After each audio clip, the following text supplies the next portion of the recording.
তুমি কখনো এরকম সিচুয়েশন ফেস করেছো? টেনশনে মাথা চলছে নন স্টপ, মাথায় বারবার একই চিন্তা আসছে, না তুমি শান্তিতে বসতে পারছো না শুতে পারছো। এক্সাম্পল, আমি কি ওকে ভুল কিছু বললাম? ও যদি আমার সাথে আর কথা না বলে, যদি আমার লাইফটা মেস হয়ে যায়?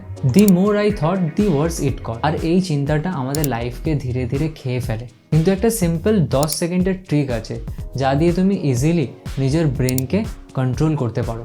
ওভার থিঙ্কিং করলে কি হয় জানো? তুমি নিজের এনার্জি হারিয়ে ফেলো, মোটিভেশন চলে যায়, কনফিডেন্স লো হয়ে যায়, ছোট ছোট ডিসিশনও অনেক বড় প্রবলেম মনে হয়। তুমি নিজের লাইফ এনজয় করতে পারো না, কারণ তোমার মাথা চলতে থাকে ফিউচার আর পাস্ট নিয়ে। কিন্তু লাইফ তো এখানে, প্রেজেন্টে। এরকম সিচুয়েশন ফেস করলে একটা সিম্পল ট্রিক ইউজ করো।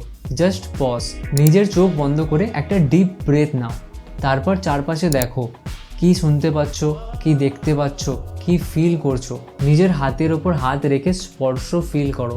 এই 10 সেকেন্ডে ব্রেন বুঝে যায় I am safe, I am hair. কারণ ব্রেন একসাথে দুটো কাজ করতে পারে না, একটা হলো চিন্তা, একটা হলো প্রেজেন্টে থাকা। তুমি যখন প্রেজেন্টে ফোকাস করো তখন ওভার থিঙ্কিং নিজে থেকে অফ হয়ে যায়। সো পরের বার যখন এরকম সিচুয়েশন ফেস করবে, দেখবে মাথা কন্ট্রোলের বাইরে যাচ্ছে, তখন নিজেকে একটু টাইম দাও, breathe, feel and come back to now. কারণ ওভার থিঙ্কিং তোমাকে শান্তি থেকে দূরে নিয়ে যায়, আর প্রেজেন্স তোমাকে সেই শান্তি ফিরিয়ে দেয়।